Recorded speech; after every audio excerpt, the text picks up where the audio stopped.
Hey everyone, and welcome back to Ontario Cryptids. I just watched an exciting trailer called Missing 411 The UFO Connection, produced by David Paulides. And I have to say, wow, I cannot wait to see this one when it comes out. Now, I've watched all of his Missing 411 documentaries, and they were all well done, very informative, and personally, I found them captivating. The release date is November 15th, 2022, and it will be premiered on November 12th of this year between 5 p.m. and 11 p.m. I cannot wait to see this documentary, and we'll leave a link below so that you can go and watch the trailer.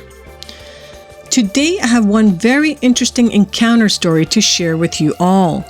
In fact, it is a sworn affidavit by William Roe of his encounter on Mica Mountains BC.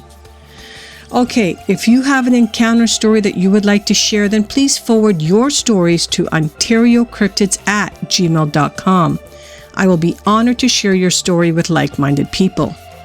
Go grab yourself a beverage and get cozy in your favorite spot and sit back and relax.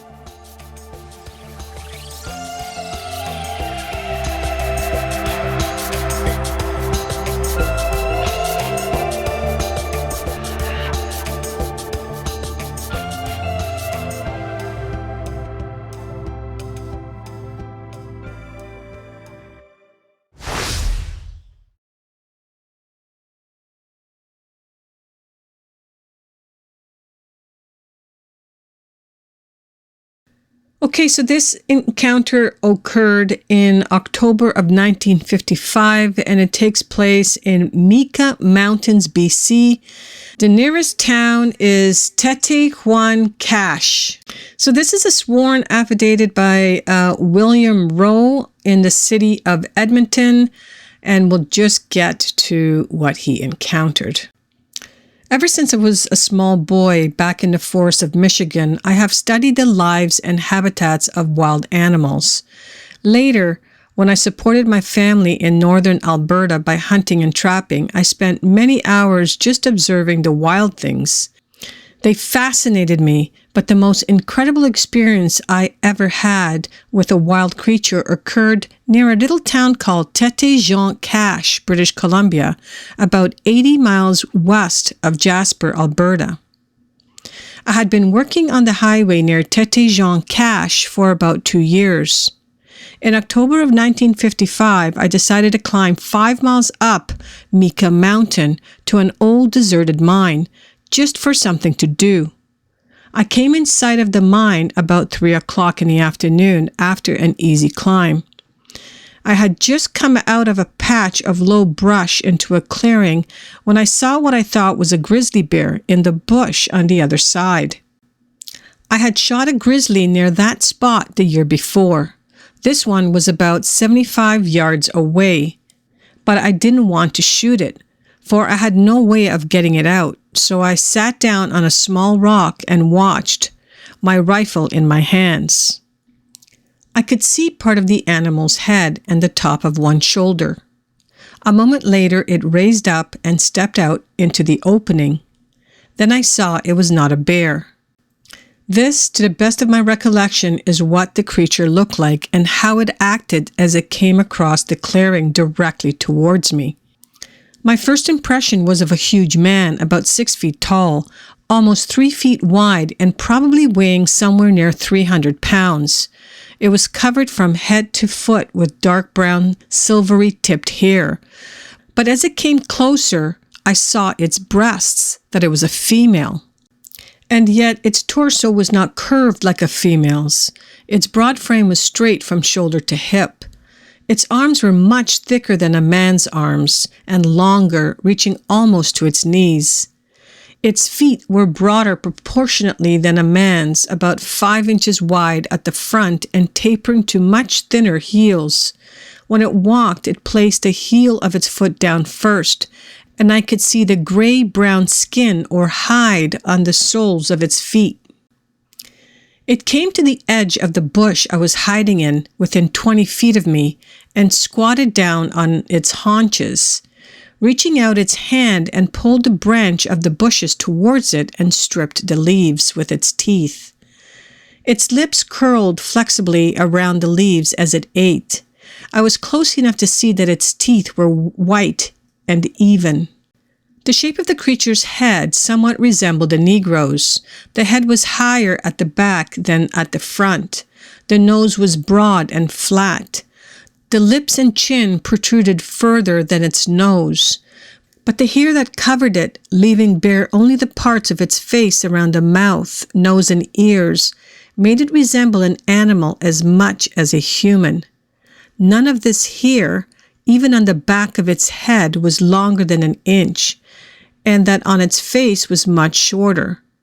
Its ears were shaped like a human's ears, but its eyes were small and black like a bear's, and its neck also was unhuman, thicker and shorter than any man's I've ever seen.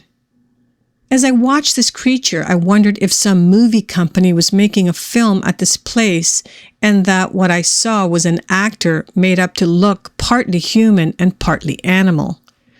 But as I observed it more, I decided it would be impossible to fake such a specimen. Anyway, I learned later there was no such company near that area, nor in fact did anyone live up Mica Mountain, according to the people who lived in Tete Jean Cache. Finally, the wild thing must have gotten my scent, for it looked directly at me through an opening in the brush.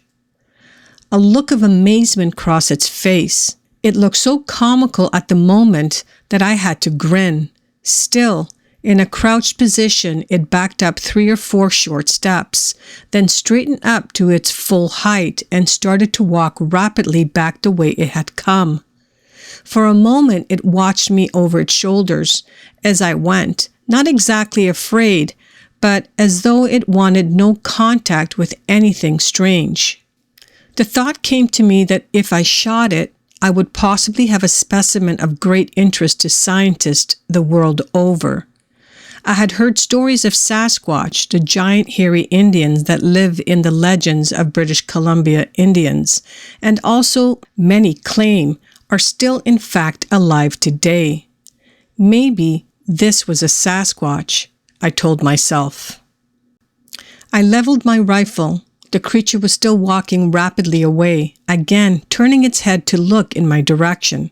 I lowered the rifle. Although I called the creature it, I felt now that it was a human being, and I knew I would never forgive myself if I killed it.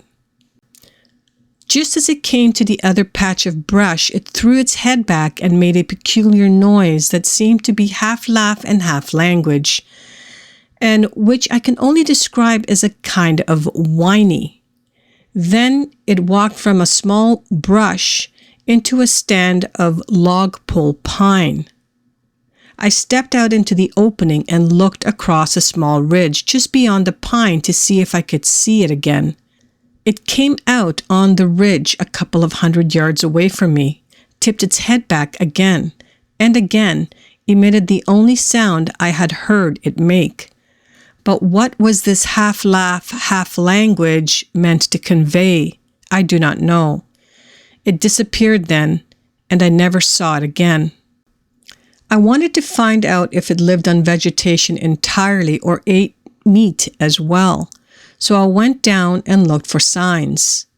I found it in 5 different places, and although I examined it thoroughly, I can find no hair or shells of bugs or insects. So I believe it was strictly a vegetarian. I found one place where it had slept for a couple of nights under a tree. Now, the nights were cool up the mountains, at this time of the year especially, and yet it had not used a fire. I found no sign that it possessed even the simplest of tools, nor a single companion while in this place. Whether this was a Sasquatch, I do not know. It will always remain a mystery to me, unless another one is found. I hereby declare the above statement to be in every part true, to the best of my powers of observation and recollection. Signed, William Roe. So this was an amazing encounter, and what great description of the Sasquatch. Interesting how William goes from thinking it's a creature to it being a human and therefore decides not to shoot it. I'm happy that he didn't shoot it, but in any case, interesting story, great account, and great description. The other thing too that I found interesting was the Sasquatch's reaction when she finally realized that she was being watched by a human. Very comical and interesting how it was written as well by William. All in all, great story. I hope you guys really enjoyed this one. And again, I'm going to leave a link below to the trailer for the Missing 411 UFO connection so you guys can take a look. It looks fabulous. It looks very interesting and I can't wait to see it, as I stated before. Before I let you guys go, the other thing I would like to say is thank you guys for all your comments. I truly appreciate it and I really enjoy interacting with you guys and reading all of your comments. And again, thanks for the support. What else can I say? You guys are the best. If these stories reminded you of an encounter that you may have had and would like to share, then please forward your stories to OntarioCryptids@gmail.com. I will be honored to share your story on this channel. Thank you all for listening until the end. Again, I truly appreciate it. Please hit the like button on your way out and smash that subscribe button if you're new to my channel. And don't forget to hit the notification bell. And folks, have yourself a great weekend, and I hope to see you all next week right here on Ontario Cryptids.